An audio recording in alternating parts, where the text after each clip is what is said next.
الحمد لله رب العالمين والعاقبة للمتقين والصلاة والسلام على أشرف الأنبياء والمرسلين نبينا محمد وعلى آله وأصحابه أجمعين وبعد.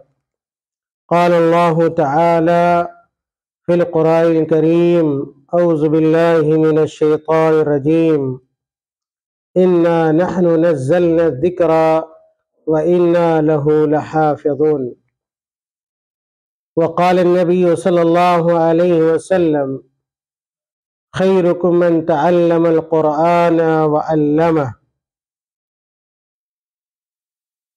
عزیز طلباء اور ذمہ داران، سب سے پہلے ہم سب کو اللہ رب العالمین کا شکر گزار ہونا چاہیے جو ہمیں اور آپ کو یہ حسین اور سنہرا موقع عطا کیا ہے تاکہ ہم اور آپ کسی نہ کسی طرح دین سے اپنا مضبوط تعلق رکھ سکیں، ہم اپنا تعلق قرآن سے بنائے رکھیں، آپ صلی اللہ علیہ وسلم کی سنتوں سے وابستہ رہیں۔ اللہ رب العالمین کے بے پایا شکر و احسان کے بعد میں سب سے پہلے اس ادارے کے تمام ذمہ داروں کا دل کی گہرائی سے شکریہ ادا کرتا ہوں جنہوں نے بڑی کم مدت میں اور مختصر عرصے میں تعلیم و تربیت کا اس پٹنہ شہر میں ایک مرکز بنا دیا ہے۔ محترم حاضرین اور ناظرین کرام، اس وقت ہم جہاں بیٹھے ہوئے ہیں ہمارے سامنے قرآن اکیڈمی پٹنہ کے شعبہ تحفیظ کے ننھے منھے طلباء ہیں، اور یقیناً جن لوگوں نے اس ادارے کو قائم کیا ہے، اس کی بنیاد رکھی ہے، ان لوگوں میں سر فہرست جناب ایڈوکیٹ فرحان اختر صاحب ہیں اور ان کی پوری ٹیم ہے۔ شاید یہ سال کا میرا دوسرا سفر ہے، دوسری مرتبہ اس ادارے میں حاضر ہو رہا ہوں، اور جب میں اس علاقے میں آتا ہوں، پٹنہ میں آتا ہوں، میری شدید خواہش ہوتی ہے کہ اس نوخیز ادارے کی زیارت کروں، یہاں کے ذمہ داروں سے ملاقات کروں، یہاں کے طلباء سے ہم کلام ہونے کا موقع ملے، اور یہی محبت مجھے بار بار یہاں کھینچ لاتی ہے۔ محترم حاضرین، آج کے اس پروگرام میں قرآن اکیڈمی کے طلباء کے سامنے اور اسی طرح قرآن اکیڈمی کے زیر اہتمام چلنے والے جو عربی درجات ہیں اور سامعین کو حیرت ہوگی اس بات پر اور کہ اس ادارے نے مختصر وقت میں بڑا کام کیا ہے۔ 6 مکاتب چل رہے ہیں جہاں طلبہ قرآن کریم کو حفظ کرتے ہیں، یاد کرتے ہیں۔ اسی طرح عربی تعلیم کو عام کرنے کے لیے ابتدائیہ اور متوسطہ تک کی تعلیم بھی دی جا رہی ہے۔ یقیناً یہ کام وہ لوگ کرتے ہیں جن کے سامنے ایک بڑا خواب ہوتا ہے، اونچا خواب ہوتا ہے، اور مجھے امید ہے انشاءاللہ کہ یہ پودا ایک دن تناور درخت بنے گا انشاءاللہ، بشرطے کہ جو لوگ بھی اس سے وابستہ ہے، جڑے ہوئے ہیں، وہ اخلاص کے ساتھ اللہ کی رضا کے لیے، اللہ کو خوش کرنے کے لیے، اپنی دنیا اور عاقبت کو بنانے کے لیے اس ادارے سے جڑے رہیں۔ اور یقین جانیے کہ جو آدمی اللہ کے لیے جڑتا ہے، اللہ کے لیے وقت دیتا ہے، اللہ تعالیٰ اس کو دنیا سے بھی محروم نہیں کرتا۔ ایسے لوگوں کو اللہ تعالیٰ دنیا بھی دیتا ہے، خوب دیتا ہے۔ آپ نے نہیں دیکھا ہوگا کسی ایسے آدمی کو جس کا تعلق مدرسے سے ہو، جامعات سے ہو، دینی ادارے سے ہو، کہ وہ آدمی گداگری کر رہا ہو، محتاجگی کا شکار ہو۔ کبھی آپ ایسے شخص کو نہیں پائیں گے۔ یہ سب اللہ رب العالمین کی بڑی رحمت ہوتی ہے ان لوگوں کے ساتھ جو دین کا علم، دین کا جھنڈا، کتاب و سنت کے پیغام کو عام کرتے رہتے ہیں۔ اور ہر بڑے کام کی ابتدا چھوٹے کام سے۔ کوئی بھی ادارہ بنتا ہے اس کی اسٹارٹنگ ابتدائیہ سے ہوتی ہے، روضہ سے ہوتی ہے، اور جب آدمی محنت کرتا رہتا ہے تو وہی ایک دن وہ مکتب ایک بڑا ادارہ بن جاتا ہے، بڑا مدرسہ بن جاتا ہے، بڑی جامعہ بن جاتی ہے۔ اور مدرسوں کی، جامعات کی یہی تاریخ رہی، چاہے آپ جس مدرسے کی تاریخ اٹھا لیں، جس ادارے کی تاریخ اٹھا لیں، آپ کو پتا چلے گا کہ شروع میں جو لوگ تھے اس کی بنیاد رکھنے والے بڑی محنت کی، دن کے سکون کو چھوڑا، دن کے سکون کی قربانی، اطمینان کی قربانی دی، رات کی نیند کی قربانی دی، تب جا کر کوئی ادارہ وجود میں آتا ہے اور دنیا میں اس کا نام ہوتا ہے۔ میرے بھائیوں، یہ چند باتیں میری اس ادارے سے متعلق تھیں، اور ان لوگوں کی حوصلہ افزائی کے طور پر میری یہ باتیں ہیں جو اس ادارے سے کسی طرح بھی ڈائریکٹ یا انڈائریکٹ، بہت سارے علماء ہیں جو انڈائریکٹ جڑے ہوئے، ان کی دعائیں اس ادارے کے ساتھ، چاہے وہ ڈائریکٹ جڑے ہو یا انڈائریکٹ جڑے ہو، وہ سب شکریہ کے مستحق ہیں، اور ان کی حوصلہ افزائی جتنی کی جائے وہ کم ہے۔ اور یاد رکھیے کہ اللہ تعالیٰ نے آخرت بنانے کا بہترین موقع دیا ہے، اور اصل زندگی تو آخرت کی زندگی ہے۔ دنیا ختم ہو جانی ہے، دنیا میں کوئی نہیں رہا ہے۔ کل من علیہا فان ویبقى وجہ ربک ذو الجلال والاکرام، سب کو فنا ہونا ہے، سب کو اس دنیا کو چھوڑ کر جانا ہے، وہاں جانا ہے جہاں ہمیشہ ہمیں رہنا ہے۔ تو اصل عقل مند تو وہی لوگ ہیں جو آخرت کی تیاری، دنیا میں رہتے ہوئے آخرت کی تیاری کریں، اور دین کی خدمت سے بڑھ کر یاد رکھیے آخرت کی کوئی تیاری نہیں ہو سکتی۔ آپ ڈائریکٹ دین کی خدمت کر رہے ہیں، اس کتاب کی خدمت کر رہے ہیں جو کتاب قیامت تک باقی رہنے والی ہے۔ میرے بھائیوں، اس لیے میں ذمہ داروں سے کہوں گا کہ پوری دل جمعی کے ساتھ، پوری یکسوئی کے ساتھ، پورے لگن کے ساتھ، پورے شوق کے ساتھ، دنیا میں کسی کو خوش کرنے کے لیے نہیں، اللہ کو خوش کرنے کے لیے، اور جب اللہ تعالیٰ خوش ہو جائے گا دنیا والے بھی آپ سے خوش ہو جائیں گے۔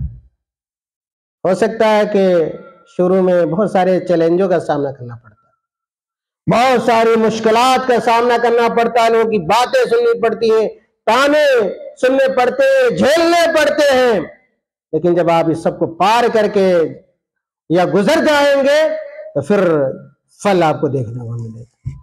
یہ سب بچے جب آئیں گے علمی میدانوں میں، پھر ایسی خوشی آپ کو ملے گی جس کا احساس اس وقت نہیں کر سکتے۔ میرے بھائیوں، ان چند بنیادی اور تمہیدی باتوں کے بعد میں نے مناسب سمجھا کہ اس سفر میں قرآن اکیڈمی کے طلبہ کے سامنے قرآن سے متعلق کچھ باتیں کی جائیں۔ اس لیے میری گزارش ہوگی جو طلبہ ہمارے سامنے بیٹھے ہوئے ہیں کہ ان باتوں کو غور سے سنیے، دل میں جگہ دینے کی کوشش کیجیے، اور اگر آپ توجہ سے سنیں گے، اس پر عمل کریں گے تو انشاءاللہ آپ کا مستقبل بہت ہی تابناک ہوگا، آپ کا مستقبل بہت روشن ہوگا، آپ اس بلندی تک پہنچیں گے جہاں کے بارے میں آپ نے سوچا بھی نہیں ہوگا۔ وَمَن يَتَّقِ اللَّهَ يَجْعَل لَّهُ مَخْرَجًا وَيَرْزُقْهُ مِنْ حَيْثُ لَا يَحْتَسِبُ، جو اللہ تعالیٰ سے ڈرتا ہے ایسی ایسی راہیں اللہ تعالیٰ کھولتا ہے، اور ایسا ایسا مقام اللہ تعالیٰ دیتا ہے جس کے بارے میں ہم نے اور آپ نے سوچا بھی نہیں۔ عزیز طلبہ، اللہ تعالیٰ نے قرآن میں کہا سورۃ الحجر کے اندر کہ اِنَّا نَحْنُ نَزَّلْنَا الذِّكْرَ وَإِنَّا لَهُ لَحَافِظُونَ۔ یہ آیت آپ ہمیشہ سنتے ہوں گے، آپ نے یاد بھی کی ہوگی۔ اللہ تعالیٰ نے کہا اس قرآن کے بارے میں کہ اِنَّا نَحْنُ نَزَّلْنَا الذِّكْرَ وَإِنَّا لَهُ لَحَافِظُونَ، کہ بے شک ہم نے ہی اس کتاب کو نازل کیا اور ہم اس کتاب کی حفاظت کریں گے۔ قرآن سے پہلے بھی بہت ساری کتابیں تھیں، اللہ تعالیٰ نے آسمانی کتابوں کو نبیوں کے اوپر، رسولوں کے اوپر نازل کیا تھا۔ توریت کا نام سنا ہوگا آپ نے، انجیل کا نام سنا ہوگا، زبور کا نام سنا ہوگا۔ داؤد علیہ السلام کو زبور نام کی کتاب دی گئی، موسیٰ علیہ السلام کو توریت نام کی کتاب دی گئی، عیسیٰ علیہ السلام کو انجیل نام کی کتابیں دی گئی۔ اس وقت دنیا میں یہ کتابیں اپنی اصل صورت اور شکل میں باقی ہیں نہیں باقی۔ ساری کتابیں جو قرآن سے پہلے نازل ہوئی تھیں، اللہ نے نازل کی تھیں، ان کتابوں میں اس مذہب کے ماننے والوں نے تبدیلی کر دی، چینجنگ کر دی، خرد برد کر دیا۔ اس لیے نہ آپ کو اصل زبور ملے گا، نہ توریت، نہ انجیل، لیکن قرآن کو نازل ہوئے کتنا عرصہ ہوا؟ بہت لمبا عرصہ، تقریباً 1500 سال، 1447 میں ہم لوگ ہیں، 1447 ہجری، گویا 1450 سال گزر گیا قرآن کا نازل ہوئے، لیکن قرآن میں کسی طرح کی کوئی لفظی تبدیلی آپ نہیں، ایک لفظ کی تبدیلی نہیں۔ اللہ تعالیٰ نے اسی کے بارے میں کہا کہ قرآن کو ہم نے ہی نازل کیا ہے، وَإِنَّا لَهُ لَحَافِظُونَ، تاکید در تاکید علماء جانتے ہیں اللہ تعالیٰ نے کہ ہم اس قرآن کو یقیناً اس قرآن کی حفاظت کریں گے، اللہ تعالیٰ کر رہا ہے۔ اور 1450 سال سے ایک لفظ تو دور کی بات، ایک حرف کی بھی تبدیلی نہیں، ایک حرف کی تبدیلی نہیں۔ بعض لوگوں نے کوششیں کی اس طرح کی قرآن کی طرح ہم بھی کلام پیش کریں، سارے لوگ ناکام ہوئے۔ یہ قرآن کا اعجاز ہے، یہ خوبصورتی ہے کہ چاہے وہ کتنا بڑا آدمی ہو، قرآن کے اندر غلطی کرے، ایک چھوٹا بچہ 7 سال کا 8 سال کا جو قرآن کا حافظ ہو، وہ کھڑا ہو کے کہتا ہے کہ آپ نے غلطی کی، آپ غلط پڑھ رہے ہیں، آپ غلطی کر رہے ہیں۔ دنیا میں کسی کتاب کو یہ اعجاز حاصل نہیں ہے۔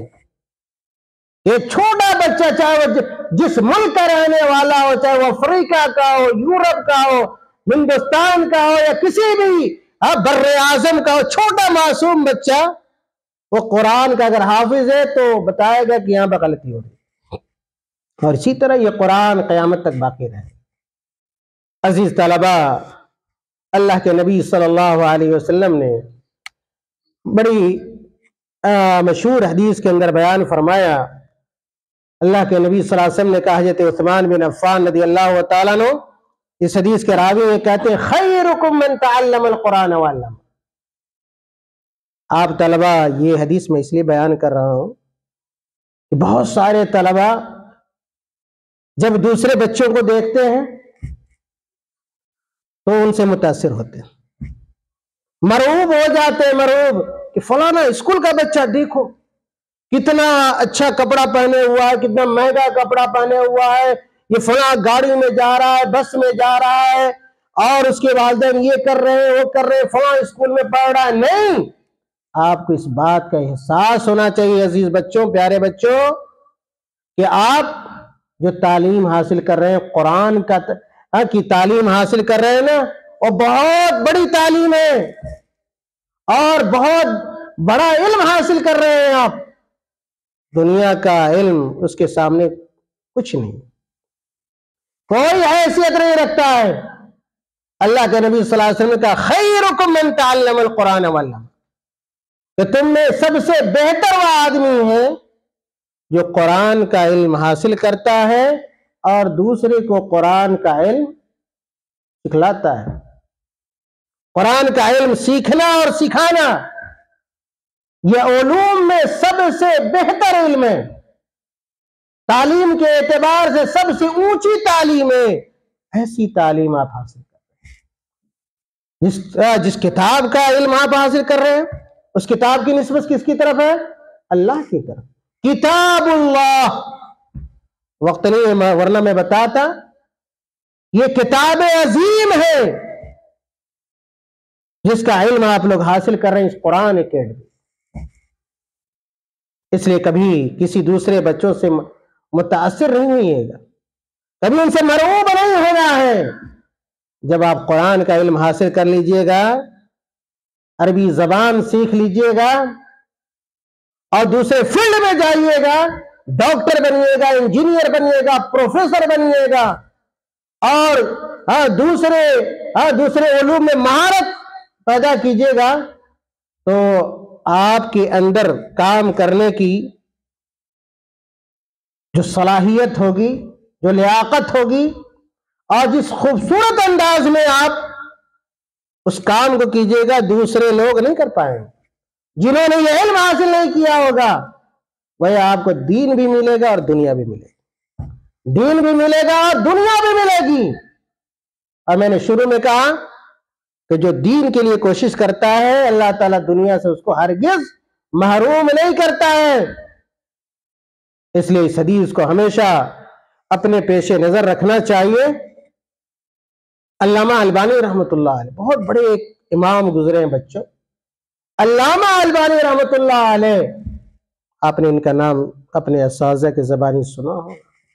یہ موجودہ زمانے کے بہت بڑے محدث، بہت بڑے محدث عصر کہا جاتا ہے، یعنی اس زمانے کے محدث تھے۔ بڑی محنت سے انہوں نے تعلیم حاصل کی تھی، بڑی محنت سے تعلیم حاصل کی تھی۔ شروع میں گھڑی بناتے تھے، شروع میں علامہ البانی رحمۃ اللہ علیہ، جن کا نام آج ہر مسجد میں لیا جاتا ہے، ہر درس میں لیا جاتا ہے، ہر عالم دین لیتا ہے، ہر محقق لیتا ہے، ہر مترجم لیتا ہے، ہر مصنف لیتا ہے، بلا ان کا نام لیے ہوئے کوئی کتاب آج مکمل نہیں ہوتی ہے، کوئی جمعہ کا خطبہ مکمل نہیں ہوتا ہے۔ جب کوئی حدیث بیان کی جاتی، کہا جاتا ہے کہ اس حدیث کو علامہ البانی رحمۃ اللہ علیہ نے صحیح قرار دیا ہے، علامہ البانی رحمۃ اللہ علیہ نے حسن قرار دیا ہے، ضعیف قرار دی۔ یہ اتنے بڑے امام گزرے۔ میں نے کیا کہا، شروع میں کیا کرتے تھے؟ گھڑی بناتے۔ ان کے والد بھی گھڑی ساز تھے، ان کے والد بھی گھڑی بناتے تھے، نوح نام تھا ان کے والد کا۔ اور اس کے بعد جب علامہ البانی رحمۃ اللہ علیہ نے پڑھانا شروع کیا، عزیز بچوں، 8 گھنٹہ لائبریری میں بند ہو جاتے تھے۔ ان کی سوانح پڑھیے آپ لوگ، 8 گھنٹہ لائبریری کی سیڑھی پہ کھڑے ہوئے ہیں اور پڑھ رہے ہیں۔ لائبریری سے اتنی محبت، کتابوں سے اتنی محبت۔ اور جو مکتبہ ظاہریہ تھا جہاں یہ رہتے تھے، جس لائبریری سے استفادہ کرتے تھے، اس کے لائبریرین نے جب دیکھا کہ یہ آدمی اتنا کتابوں سے دلچسپی رکھتا ہے، محنت کرتا ہے، تو کہا کہ ایک آپ چابی لے لیجیے اور اسی میں آپ کیا ہے، اپنی طبیعت سے آئیے اور اپنی طبیعت سے جائیے۔ خیر، یہ علامہ البانی رحمۃ اللہ علیہ، ان جیسا شوق تعلیم کا آپ طلبہ کے اندر ہونا چاہیے، اور جیسی وہ محنت کرتے تھے۔ اور یاد رکھیے، بلا محنت کے علم حاصل نہیں کیا جا سکتا، اور بلا شوق کے علم حاصل نہیں کیا جا سکتا ہے۔ علم حاصل کیجیے تو شوق سے کیجیے اور محنت سے کیجیے۔ کسی کو آپ کو کہنے کی ضرورت نہ پڑے کہ وقت ہو گیا، فلاں وقت ہو گیا، 7 بج گیا، 8 بج گیا، آپ قرآن اکیڈمی جائیے۔ نہیں، آپ کے اندر شوق ہونا چاہیے، اور ایسا شوق جو آپ کو سونے نہ دے، ایسا شوق آپ کے اندر جو آدھا کھانا کھائے اگر وقت ہو جائے تو پھر آپ قرآن اکیڈمی چلے آئے، کھانا آدھا اسٹاپ کر دیں، چھوڑ دیں۔ آپ، میں اپنے بچوں کو، بڑے بچوں کو کہا کرتا ہوں، بلکہ سلف کا یہ قول ہے کہ جب تک کوئی آدمی نیند کی قربانی نہیں دے گا، اور بہت زیادہ کھانے پینے، جو لوگ بعض طلبہ ہوتے ہیں کھانے پینے میں لگے ہوئے ہیں، جب تک طلبہ اس طرح کی چیزوں کی قربانی نہیں دیں گے، وہ علم حاصل نہیں کر سکتے ہیں۔ خیر، علامہ البانی رحمۃ اللہ علیہ نے اس حدیث کی شرح میں لکھا ہے، جو حدیث میں نے پڑھی تھی نا، خیرکم من تعلم القرآن وعلمہ، جو صحیح بخاری کی روایت ہے۔ اس حدیث کی شرح میں علامہ البانی رحمۃ اللہ علیہ، اس لیے ان کا نام آ گیا میرے سامنے، علامہ البانی رحمۃ اللہ علیہ نے کہا کہ وفی ھذا الحدیث اشارۃ الی تعلم القرآن، اس حدیث میں قرآن کی تعلیم کی طرف اشارہ ہے۔ اور علامہ البانی رحمۃ اللہ علیہ کہتے ہیں وَأَنَّ خَيْرَ الْمُعَلِّمِينَ هُوَ مُعَلِّمُ الْقُرْآنِ، کہ معلموں میں سب سے بہتر معلم کون ہے؟ استادوں میں سب سے بہتر استاد کون ہے؟ علامہ البانی رحمۃ اللہ علیہ کہتے ہیں اس حدیث سے پتہ چلتا ہے کہ معلم قرآن سب سے بہترین معلم، سب سے اچھا معلم، استادوں میں سب سے اچھا استاد یہ قرآن کا استاد ہے، یہ حافظ قرآن ہے، یہ قاری صاحب ہیں۔ اور اس کے بعد علامہ البانی رحمۃ اللہ علیہ کہتے ہیں وَإِنَّ خَيْرَ مَا تَعَلَّمَ الْمَرْءُ هُوَ تَعَلُّمُ الْقُرْآنِ، یہ سب سے بہترین علم جو ایک انسان حاصل کر سکتا ہے یا کرتا ہے، وہ قرآن کا علم۔ اور اس کے بعد بچوں کو نصیحت کرتے ہیں علامہ البانی رحمۃ اللہ علیہ کہ فَيَا لَيْتَ طُلَّابَ الْعِلْمِ يَتَعَلَّمُونَ ذَلِكَ، کہ کاش کہ طلبہ قرآن کا علم حاصل کرتے۔ فَإِنَّ فِيهِ النَّفْعَ الْعَظِيمَ، فَإِنَّ فِيهِ النَّفْعَ الْعَظِيمَ، یہ ساری عبارت علامہ البانی رحمۃ اللہ علیہ کہتے ہیں کہ قرآن کے علم میں، قرآن کا علم حاصل کرنے میں یہ عظیم بہت زیادہ فائدہ ہے۔ اور میں نے کہا نا، دنیاوی فائدہ بھی ہے، اخروی فائدہ بھی ہے۔ دنیا کے اندر بھی عزت ملے گی، آپ کو دولت بھی ملے گی، منصب بھی ملے گا، عہدہ بھی ملے گا، عیش و آرام کی زندگی بھی ملے گی، یہ سب قرآن کے ذریعے ملے. عزیز طلبہ، اللہ کے نبی صلی اللہ علیہ وسلم نے ایک حدیث کے اندر بیان فرمایا، امام بیہقی رحمۃ اللہ علیہ، بہت بڑے امام گزرے، بہت بڑے محدث گزرے، امام بیہقی رحمۃ اللہ علیہ، ان کی سنن بڑی مشہور ہے، جو آپ طلبہ جب بڑے ہوں گے تو پڑھیے گا، سنیے گا. سنن بیہقی کی روایت ہے کہ اللہ کے نبی صلی اللہ علیہ وسلم نے کہا، من تعلم القرآن وهو فتیء السن اخلطہ اللہ بلحمہ ودمہ. جس عمر میں آپ لوگ تعلیم حاصل کر رہے ہیں، قرآن کا بہت اہم عمر ہے، بہت اہم عمر ہے. اللہ کے نبی صلی اللہ علیہ وسلم نے کہا کہ جو آدمی قرآن کا علم حاصل کرتا ہے بچپنے میں، جو آدمی بچپنے میں قرآن کا علم حاصل کرتا ہے، اخلطہ اللہ بلحمہ ودمہ، اللہ تعالی قرآن کو اس کے گوشت کے ساتھ ملا دیتا ہے، اس کے خون کے ساتھ ملا دیتا ہے. کیا مطلب؟ یعنی اس آدمی کے اوپر قرآن کا گہرا رنگ ظاہر ہو جاتا ہے، پورے طور پر اس کی زندگی قرآنی زندگی ہو جاتی ہے، اور بڑی آسانی سے وہ آدمی قرآن کا علم حاصل کر لیتا ہے، قرآن کو یاد کر لیتا ہے. ایک آدمی بچپنے میں قرآن حفظ کرے اور ایک آدمی جب جوان ہو جائے، بڑا ہو جائے، قرآن حفظ کرے، دونوں میں فرق ہوگا. جتنا مضبوط اس بچے کو قرآن یاد ہوگا، اس لیے کہ وہ بچہ پورے طور پہ قرآن میں رنگ گیا، گویا کہ قرآن سے شرابور ہو گیا، اللہ تعالیٰ نے اس کو کر دیا ہے. بچپنے میں قرآن کا علم حاصل کرنا، قرآن حفظ کرنا، یہ مبارک بھی ہے اور بڑی آسانی بھی ہوتی ہے، اور آسانی سے بچے قرآن حفظ کر لیتے ہیں. امام خطیب بغدادی رحمۃ اللہ علیہ بہت بڑے امام گزرے، بہت بڑے محدث، بہت بڑے فقیہ، بہت ساری ان کی کتابیں. امام خطیب بغدادی رحمۃ اللہ علیہ، امام خطیب بغدادی رحمۃ اللہ علیہ کہتے ہیں اپنی کتاب الجامع لاخلاق الراوی و آداب السامع میں، بہت مشہور کتاب ہے، میرے پاس ہے یہ کتاب. امام خطیب بغدادی رحمۃ اللہ علیہ کہتے ہیں، ينبغي للطالب ان يبدأ بحفظ کتاب اللہ عز وجل. امام خطیب بغدادی رحمۃ اللہ علیہ کہتے ہیں کہ طالب علم کو چاہیے کہ اگر تعلیم کا آغاز کرے تو سب سے پہلے قرآن کے تعلیم سے آغاز کرے، قرآن کا علم حاصل کرے. آج ہمارا معاشرہ فاسد ہو گیا، ہمارا سماج، مسلمانوں کا جو سماج ہے، مسلمانوں کا جو معاشرہ ہے، وہ فاسد ہو چکا ہے، خراب ہو چکا ہے. آج مسلمان اپنے بچوں کو دین کی تعلیم نہیں دلواتے، ان کو پتہ نہیں، اللہ کی معرفت نہیں ہے، اللہ کے رسول کی معرفت نہیں ہے، پہچان نہیں ہے، اللہ کا حق کیا ہے، اللہ کے رسول کا حق کیا ہے نہیں معلوم ہے، آپ صلی اللہ علیہ وسلم کی سیرت سے متعلق بنیادی باتیں بھی نہیں معلوم ہے. اور بہت سارے گارجین حضرات اسکول، کالج، یہاں وہاں، یہ سنہرا موقع ہے، اس پٹنہ شہر میں رہ کر اور قرآن اکیڈمی سے وابستہ ہو کر آپ طلبہ اسکول میں کی بھی تعلیم جاری رکھ سکتے ہیں اور قرآن حفظ بھی کر سکتے ہیں، عربی بھی سیکھ سکتے ہیں. یہ انتظام ہر جگہ ہونا چاہیے ایسا کہ جو طلبہ اسکول میں ہیں، اگر وہ چاہے قرآن حفظ کرنا، اس طرح کے ادارے سے وابستہ ہو کر، منسلک ہو کر، داخلہ لے کر وہ قرآن میں حفظ کریں، عربی زبان میں سیکھیں. جب تک آپ عربی زبان نہیں سیکھیے گا، یاد رکھیے، آپ دین نہیں سمجھ سکتے.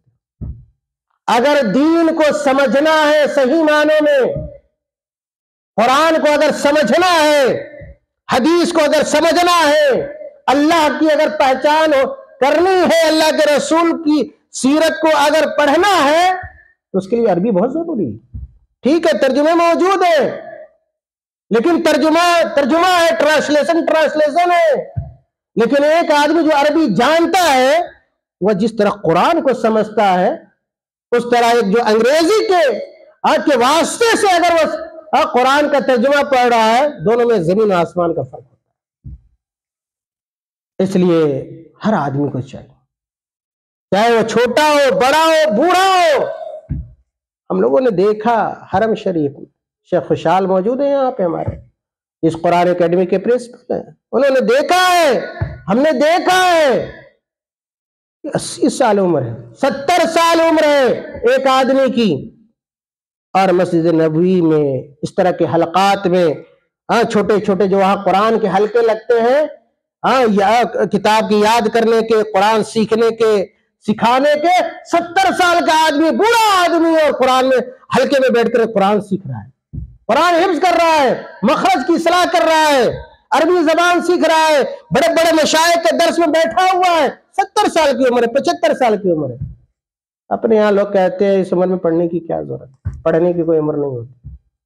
ٹھیک ہے، بچپنے میں آغاز ہوتا ہے، جب بھی اگر آپ کی آنکھ کھلی تو گویا وہ سویرا ہے، وہ اجالا ہے، جیسے تاریکی چھٹ جائے اجالا آ جائے، جیسے آپ کی نیند کھل جائے، اور اگر کوئی چیز حاضر ہے تو اس کو اختیار کرنا چاہیے. عزیز طلبہ، میں دراصل آپ کو یہ بتا رہا تھا، امام خطیب بغدادی رحمۃ اللہ علیہ نے کہا ينبغي للطالب ان يبدا بحفظ كتاب الله عز وجل اذ كان اجل العلوم. علوم میں سب سے بہترین علم جو ہے وہ قرآن کا علم، جیسے میں نے پہلے اشارہ کیا، کہا امام خطیب بغدادی نے کہ اگر پڑھنے کا آغاز کرنا ہے، کرانا ہے، اور اس میں عبرت ہے دارجن حضرات کے لیے جو میری باتوں کو سن رہے ہیں، کہ ٹھیک ہے آپ اسکول کی بھی تعلیم دلوائیں، اسلام منع نہیں کرتا، ہر نفع بخش علم، یاد رکھیے، ہر وہ علم جس کے اندر فائدہ ہو اسلام کا، مسلمانوں کا، عام انسانوں کا، اس علم کو حاصل کرنے میں کوئی قباحت نہیں. اسلام نہیں منع کرتا ہے، اسلام کہتا ہے ڈاکٹر بنو، اسلام کہتا ہے انجینئر بنو، اسلام کہتا ہے سائنسٹسٹ بنو، سائنسداں بنو، اسلام کہتا ہے کہ پروفیسر بنو. لیکن آپ اگر مسلمان ہیں تو اسلام کو بھی تو جانیے، تاکہ جگ ہسائی نہ ہو، اور جو آپ کی آخری منزل ہے، آخری ٹھکانہ ہے، اخروی زندگی ہے، وہاں بھی آپ جس طرح دنیا میں خوش و خرم رہے، آخرت کی میں بھی آپ خوش و خرم رہے. تو تعلیم کا آغاز سب سے پہلے قرآن کریم سے ہونا چاہیے، اس لیے کہ اس کے برابر کوئی علم نہیں. خطیب بغدادی رحمۃ اللہ علیہ کی قول کا یہ خلاصہ ہے. امام احمد بن حنبل رحمۃ اللہ علیہ، بہت بڑے امام گزرے، امام احمد بن حنبل رحمۃ اللہ علیہ، عزیز بچوں سنو، امام احمد بن حنبل رحمۃ اللہ علیہ امام اہل سنت والجماعہ، کیا کہا جاتا ہے ان کو؟ امام اہل سنت والجماعہ، اہل سنت والجماعت کے امام ان کو کہا جاتا ہے. جب آپ بڑے ہوئیے گا تو ان کی زندگی پڑھیے گا، بڑی قربانیاں دی ہیں انہوں نے اسلام کے لیے، حدیث کے لیے، عقیدے کے لیے. 3 بادشاہ مارتے رہے ان کو اپنے اپنے زمانے میں، اور اتنا مارا جاتا تھا ان کو، امام احمد رحمۃ اللہ علیہ کو، اور انہوں نے جو مار کھائی وہ قرآن ہی کے لیے، اللہ تعالیٰ کی صفت کے لیے، بادشاہوں کے ذریعے ان کو مارا جا رہا ہے. اور لوگوں نے لکھا ہے اتنا مارا جاتا تھا کہ اگر ہاتھی کو بھی مارا جاتا ہاتھی بھی چیختے چلاتے ہوئے بھاگتے، اتنا مارا لوگوں نے، لیکن اپنے موقف سے پیچھے نہیں ہٹے، اسلام کے عقیدے کو نہیں چھوڑا. اور یہاں پر عبرت ہے، اگر اسلام کے عقیدے کے لیے، اسلام کے منہج کے لیے، اصول کے لیے اگر جان کی بھی قربانی دینی پڑے تو ایک مسلمان اس سے پیچھے نہیں ہٹتا. عقیدہ ہی سب کچھ ہے ہمارا، منہج ہی سب کچھ ہے، توحید ہی ہماری زندگی ہے، توحید ہی ہماری موت ہے. اگر ہم زندہ رہے تو توحید پر، اور موت آئے تو توحید پر. امام احمد بن حنبل رحمۃ اللہ علیہ اتنے بڑے امام گزرے. حدیث کی سب سے بڑی کتاب اگر کسی نے لکھی ہے، بچوں سنیے، حدیث کی سب سے بڑی کتاب اگر کسی نے لکھی ہے تو امام احمد رحمۃ اللہ علیہ. تقریباً ان کی جو کتاب ہے مسند، اس کا نام ہے مسند احمد، آپ کے یہاں پہ شاید ہو مسند احمد. تقریباً 30,000 حدیثیں، تقریباً 30,000 حدیثیں، اور بیشتر حدیثیں اس کی صحیح. یہ امام احمد بن حنبل رحمۃ اللہ علیہ، دیکھیے کیا کہتے ہیں۔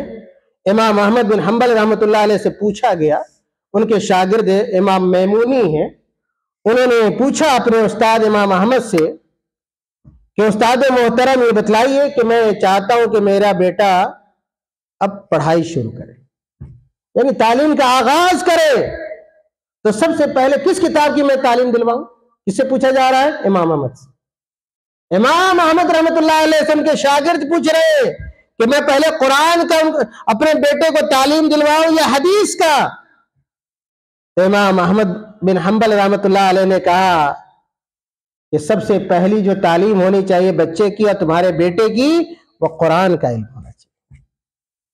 پھر انہوں نے پوچھا کہ قرآن کے بہت سارے علوم ہیں، بہت سارے فنون ہیں، قرآن کا مطلب صرف حفظ کر لینا نہیں ہے، ابھی آپ صرف حفظ کر رہے ہیں، لیکن قرآن کا علم اس کے بہت سارے اس کے فروعات ہیں، اس کی شاخیں برانچز ہیں، قرآن میں بھی قرات کا موضوع الگ ہے، اس کے اندر جو قرات عشرہ، قرات سباب سنتے ہیں، تفسیر کا الگ ہے، تلاوت کا الگ ہے، پورا قرآن کالج ہے موجود۔ ہم لوگوں نے جہاں تعلیم حاصل کی ہے وہاں کلیت القرآن تھا، کلیت القرآن یعنی کہ قرآن کالج، اور ہزاروں کی تعداد میں طلبہ کیا ہے اس کے اندر پڑھتے تھے، الگ الگ برانچ میں تخصص حاصل کرتے تھے۔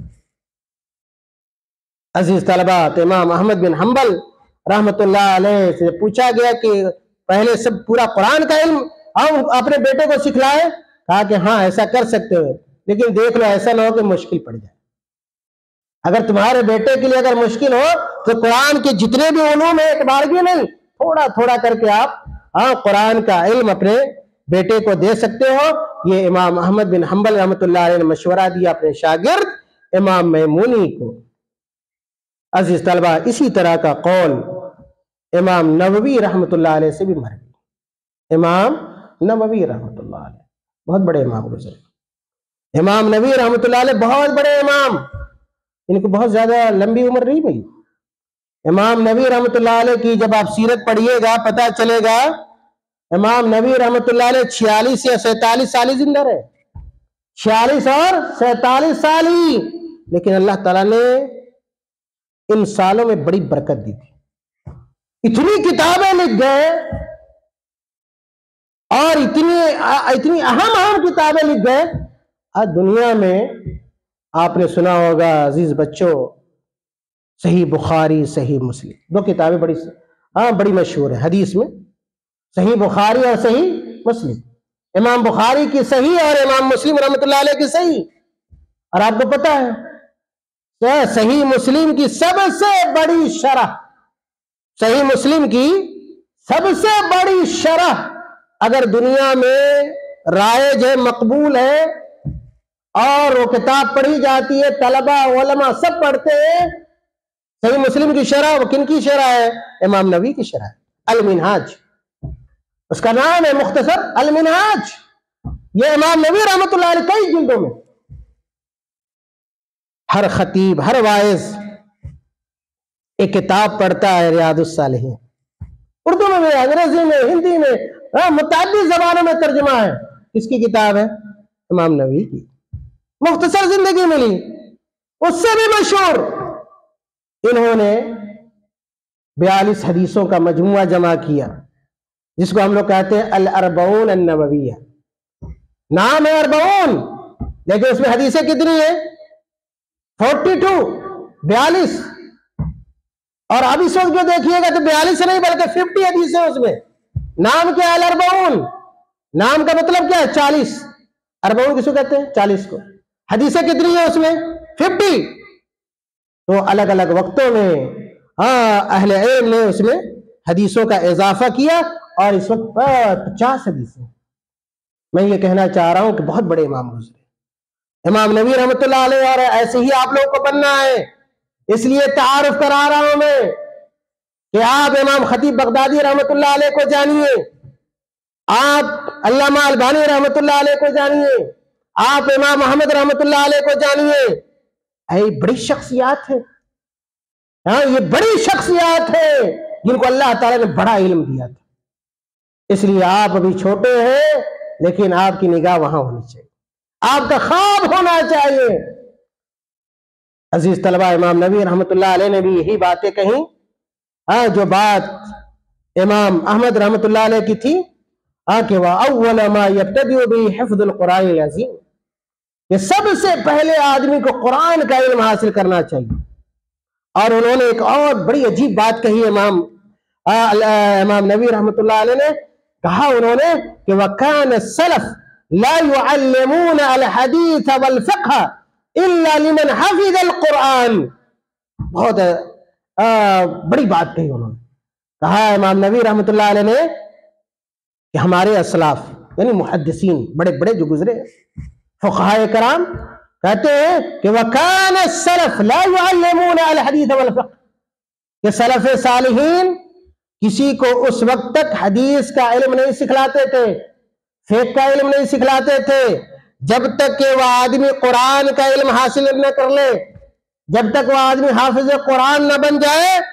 ہمارے جو بڑے علماء تھے، محدثین اور فقہاء تھے، اس آدمی کو پڑھاتے ہی نہیں تھے جس کو قرآن نہ آتا ہو۔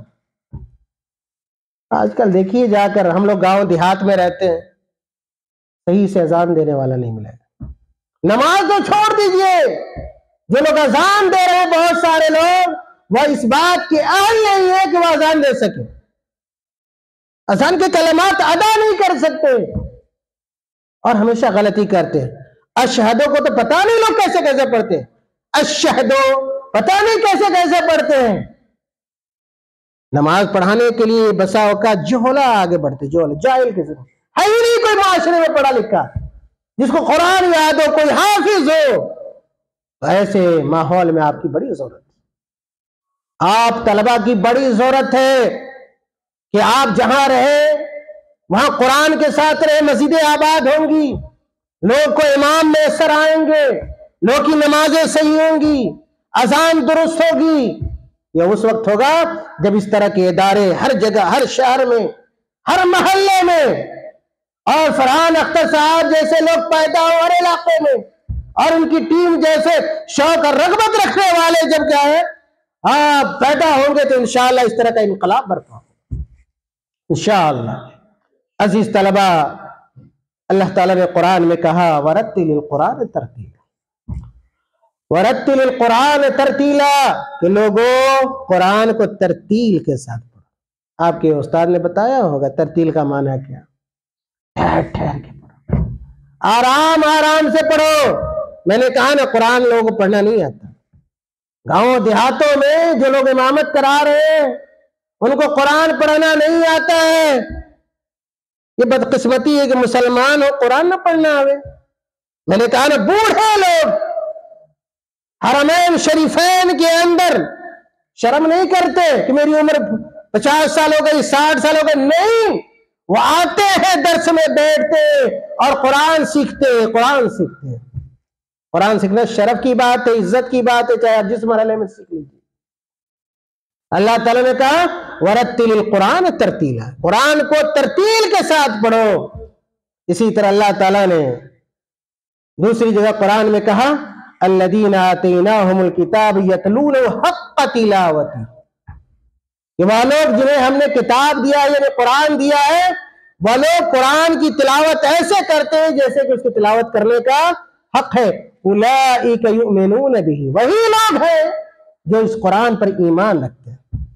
قرآن پڑھنے کا، قرآن کی تلاوت کا جو حق ہے، اس حق کے ساتھ قرآن کی تلاوت ہونی چاہیے۔ اور میں نے کہا کہ ایسے لوگ بہت کم ہیں اس دنیا کے اندر۔ عبداللہ ابن مسعود رضی اللہ تعالیٰ بہت بڑے صحابی گزرے، بہت بڑے صحابی، بہت بڑے فقیہ۔ عبداللہ ابن مسعود رضی اللہ قرآن کے بہت بڑے حافظ، بہت بڑے ماہر۔ عبداللہ ابن مسعود رضی اللہ تعالیٰ عنہ انہوں نے کہا کہ قرآن کی تلاوت کا حق کیا ہے؟ ابھی آپ نے سنا یتلون حق تلاوتی، جو قرآن کو اس کی تلاوت کے حق کے ساتھ پڑھتے ہیں۔ کیا مطلب ہے اس کا؟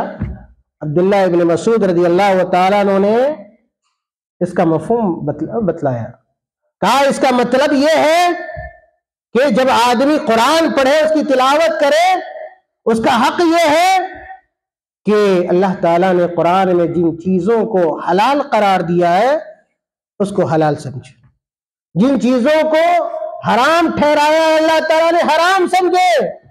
وَيَقْرَأُهُ كَمَا أَنزَلَهُ اللَّهُ، اور قرآن کو ویسے پڑھے جس طرح اللہ تعالیٰ نے قرآن کو نازل کیا، قرآن کو اس طرح پڑھے جس طرح اللہ نے جبریل کو پڑھایا، جس طرح جبریل علیہ السلام نے اللہ کے نبی کو پڑھایا، اللہ کے نبی صلی اللہ علیہ وسلم نے اپنے صحابہ کو پڑھایا۔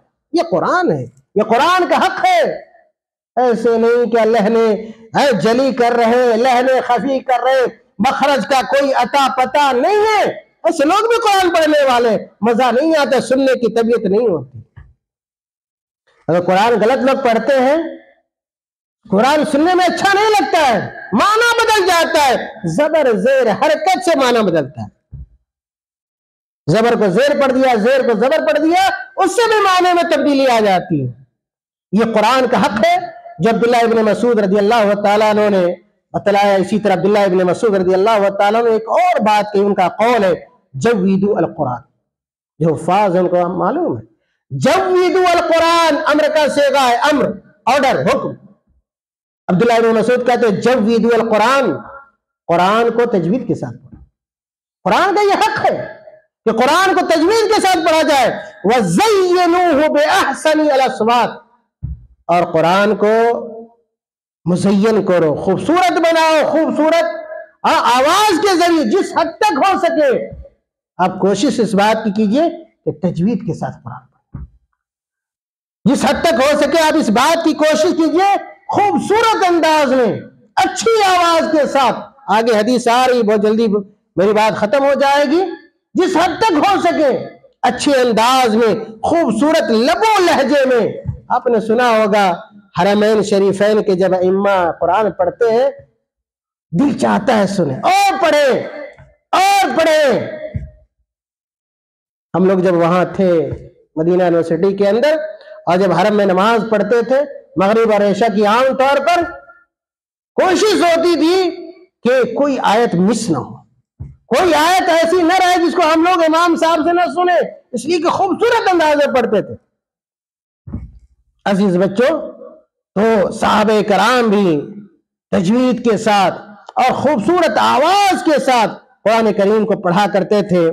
اور بہت بڑے قرآن کے قاری جو گزرے ہیں ابن الجزری، ان کے اشعار بھی آپ کو سنائے گئے ہوں گے۔ انہوں نے کہا کہ وَالْأَخْذُ بِالتَّجْوِيدِ حَتْمٌ لَازِمٌ، کہ تجوید کا خیال رکھنا قرآن پڑھتے ہوئے یہ لازم ہے، ضروری ہے۔ مَن لَّمْ يُجَوِّدِ الْقُرْآنَ آثِمٌ، انہوں نے کہا جو قرآن کو تجوید کے ساتھ نہیں پڑھتا، جیسے تیسے پڑھ دیتا ہے، وہ آدمی گنہگار ہے۔ اسی طرح کہا انہوں نے لِأَنَّهُ بِهِ الْإِلَٰهُ أَنزَلَ، کہ تجوید کے ساتھ ہی اللہ تعالیٰ نے قرآن کو نازل فرمایا ہے، اور اسی طرح یہ قرآن ہم تک کیا ہے، پہنچا ہے یہ قرآن۔ اس لیے میں نے اشارہ کیا کہ اللہ تعالیٰ نے جس طرح نازل کیا، دیا، جبریل علیہ السلام کو انہوں نے پہنچایا، اللہ کے نبی کو اللہ کے نبی نے ویسے ہی پہنچایا، صحابہ کرام کو صحابہ کرام نے ویسے ہی پہنچایا، تابعین کو تابعین نے پہنچایا، تبع تابعین کو، اور پھر بڑے بڑے قراء ہوئے، سب لوگوں نے جو قرآن پڑھا وہ تجوید کے ساتھ پڑھا۔ اس لیے تجوید کی رعایت بہت ضروری ہے، جس کی طرف امام ابن الجزری نے اشارہ کیا ہے۔ اور اس کے بعد اللہ کے نبی صلی اللہ علیہ وسلم کی یہ مشہور حدیث ہے، آپ لوگ بارہا سنتے رہتے ہوں گے کہ اللہ کے نبی نے کہا، کئی صحابہ سے یہ حدیث مروی ہے، اللہ کے نبی نے کہا لیس منا من لم یتغن بالقرآن، لیس منا، کہا اللہ کے نبی نے، تاکید سے مراد ہے۔ اس کا مطلب نہیں کہ وہ آدمی دین سے خارجی جگہ، نہیں، تاکید مراد ہے۔ اللہ کے نبی نے کہا جو آدمی قرآن کو غنا کے ساتھ نہ پڑھے، غنائیت کے ساتھ، کیا مطلب ہے کہ پڑھنے کا خوبصورت انداز، بہترین، اور تغنی بالقرآن کا مطلب تحسین الصوت، جیسا کہ شارحین حدیث نے لکھا، تحسین الصوت، جس حد تک ہو سکے اچھی آواز میں، بلند آواز میں آپ پڑھنے کی کوشش کیجئے۔ اور جو تجوید وغیرہ ہے، جو اس کی رعایت قرآن کے حقوق ہے جس حد تک کر سکیں آپ سب کا خیال رکھتے ہوئے قرآن کو پڑھیے اور خوبصورت انداز میں پڑھیے. یہی مراد ہے کہ اللہ کے نبی نے کہا لیس منا آدمی ہم میں سے نہیں جو قرآن کو نغمے کے ساتھ نہ پڑھے. نغمہ سے مراد وہ فلمی نغمہ نہیں ہے, تکلف نہیں ہونا چاہیے. پہلے قرآن پڑھتے تکلف کے ساتھ, یعنی بہت زیادہ اس کے اندر کیا ہے بناتے ہیں اس انداز میں جو سمجھ میں آ جاتا ہے کہ یہ ریاکاری ہے. یہ نہیں ہونا چاہیے. قرآن دل سے پڑھو, یہ دل کے اوپر دستک دے. جب قرآن دل سے پڑھا جائے گا نا دل کے اوپر دستک ہوتی ہے اور دل انسان کا بیدار ہوتا ہے. دل اللہ تعالیٰ کے ڈر سے خوف زدہ ہوتا ہے, ڈرتا ہے دل ہمارا. اس طرح کا قرآن کا ہے پڑھنا چاہیے. عزیز طلبہ, اسی طرح برا ابن عازب رضی اللہ تعالیٰ عنہ نے بھی کہا زینوا القرآن باصواتکم, زینوا القرآن باصواتکم, کہ اپنی آواز کے ذریعے, اپنی آوازوں کے ذریعے قرآن کو مزین کرو, زینت بخشو. اسی طرح آخری بات, آخری نقطہ جو ایک بہت بڑے امام کا قول ہے, ابن الجماع, بہت بڑے امام گزرے ہیں. ابن الجماع رحمۃ اللہ علیہ کہتے ہیں, اور یہ بات طلبہ کو بہت غور سے سننی چاہیے اور اس پر عمل بھی کرنا چاہیے. کہا امام ابن الجماع رحمۃ اللہ علیہ نے اجود الاوقات للحفظ الاسحار, قرآن حفظ کرنے کا سب سے بہترین وقت کون سا ہے؟ قرآن حفظ کرنے کا سب سے بہترین وقت کہا الاسحار, وہ وقت سحر ہے. وقت سحر سے کیا مراد ہے؟ فجر سے پہلے. فجر سے پہلے جب آپ کی نیند کھل جائے, آپ طلبہ کو چاہیے کہ عشاء کے بعد فوراً سو جائے, لیکن اس زمانے میں موبائل نے سب کو تباہ برباد کر رکھا ہے. طلبہ کو تو خاص طور سے ضائع کر دیا ہے. تو طالب علم اسکول سے گھر جاتا ہے, اپنے مدرسے سے گھر جاتا ہے اور کھانا کھاتا ہے, 2 گھنٹہ موبائل استعمال کرتا ہے, رات کا 12 بج جاتا ہے اور طالب علم صبح میں اٹھتا ہی نہیں. گارجین حضرات کی ذمہ داری بڑھ جاتی ہے. یہ میری باتوں کو سن لیں کہ اپنے بچوں کو وقت پر سلائیں اور وقت پر جگائیں. کوشش کریں فجر سے 1 گھنٹہ پہلے جگے, آدھا گھنٹہ پہلے جگے.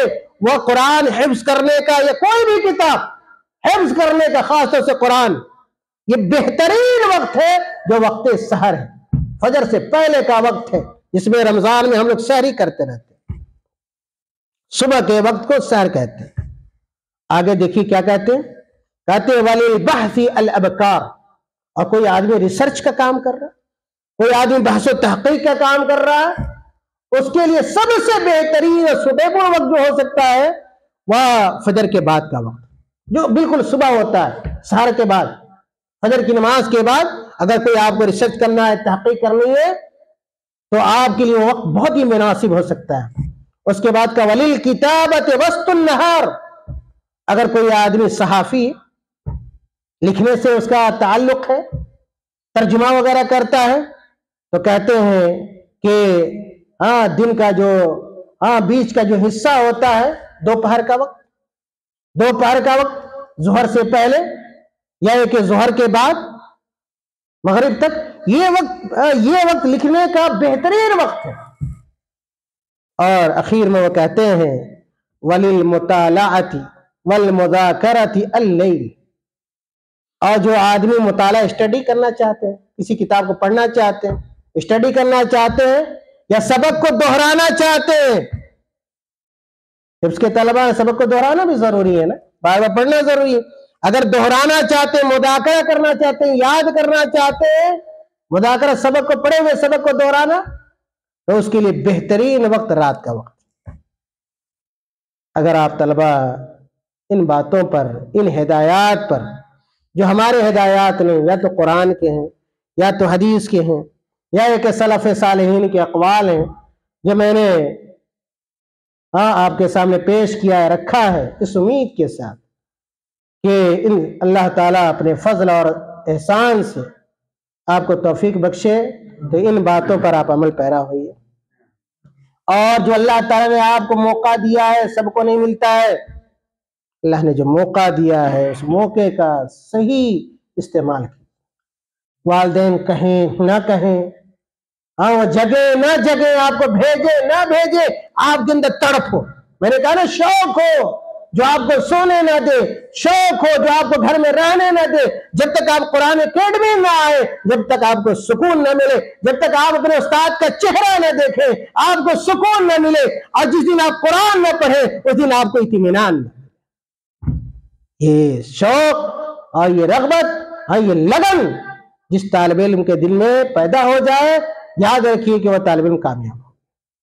زبردستی بہت دنوں تک نہیں کیا جا سکتا، اس لیے آپ لوگ محنت سے پڑھیے، قرآن کے علم کی جو اہمیت ہے، تعلیم کی جو اہمیت ہے، اس کو ہمیشہ سامنے رکھیے، اور یاد رکھیے قرآن کا علم وہ علم ہے جو بند راستے کو کھولتا ہے، جو راستہ کوئی اور چیز نہیں کھول سکتی، وہ راستہ آپ کو قرآن کھول کر دے گا، دنیا بھی دے گا، آخرت بھی ملے گی۔